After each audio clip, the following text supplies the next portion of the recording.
Hello guys, this is Riga89. Welcome back to my channel. If you are new, please subscribe so you don't miss any of my videos. And in today's content I want to talk about my experience with the PlayStation 5 that I managed to buy back in February 2021. Let's start talking about the hardware of the console itself.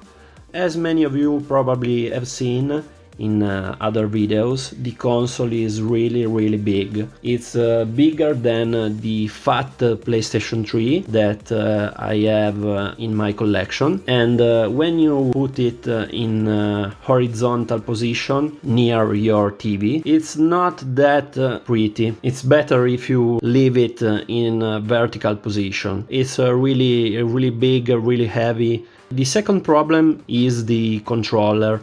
It's really big, the weight is not so well balanced. The parts where you keep the controller in your hands are shorter than the PS4 controller. They are also slimmer. I recently had some problems, so the left stick was clicking when tilted to the left. The right analog stick was really loose after just a couple of months of use, and the R2 trigger also was really loose. So I had to send the controller to the assistants, SONY assistants. They took care of the controller and sent me back in about 10 days. So I don't know, I'm not so convinced so far from the controller, and the vibration motors are not so strong. I don't know, we will see. Now let's talk about the software of the PlayStation 5. And as you can see, this is the home page of the console. These are all the game icons that I recently played, but they are not well organized because the PlayStation 5 put these icons by the order you have played your games. If you wanna see all your game library, you cannot press the R1 button anymore, because if you press it, you will go into the media part of the home page. So you are forced to go all the way to the right, then press the X button and see the install games. But if you wanna see your collection, you have to go to the right once more. You cannot create folders, which is a big bummer for me, because I was used to create folders in my PlayStation 4. Another big problem for me with the software of the PlayStation 5 is the game base or the taskbar. These are all the trophies of the games you are using that are so big that I don't know, I don't like them at all. When you go down, this is the switcher, but is not so smart, because if you are on the settings, for example, you want to go back to your game, you have to press the PS button, go to the switcher and open the game. If you want to go back to the settings with the PS4, you just have to double press the PS button. But here, I don't know, this is an information tab, really useless in this moment. So I have to go back to the home page and go to the settings manually. So this switcher is not so useful. The notification tab is pretty much the same.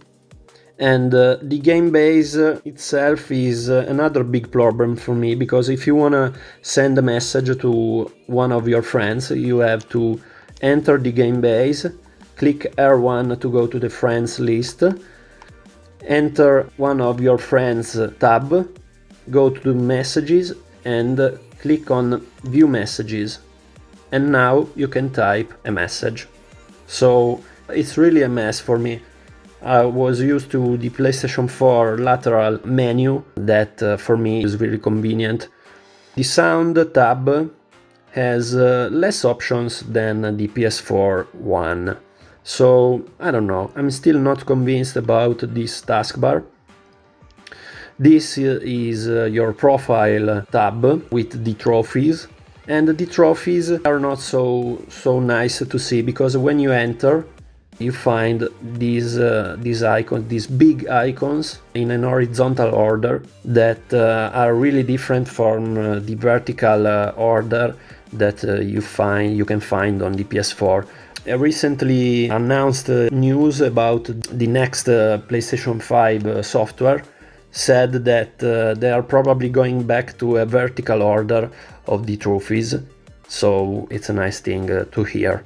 The storage is not so big because 75 gigabytes are for the software itself. All your games are divided into PS4 games and PS5 games, but as you can see, there are 1, 2, 3, 4, 5, 6 PS5 games and 1, 2, 3, 4, 5, 5 games for the PS4.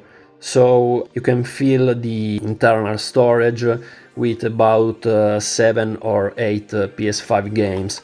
All the other games you are forced to put them into an external hard drive, and I have a 650 gigabytes of external storage where I put all the other games. The PS5 SSD external storage will cost a crazy amount of money. We are talking about more than $200 for a 1 terabyte SSD. The read speed and the write speed, they are going to be really high. So the official Sony SSD are gonna cost a really big amount of money. So this is my experience for now with the PlayStation 5.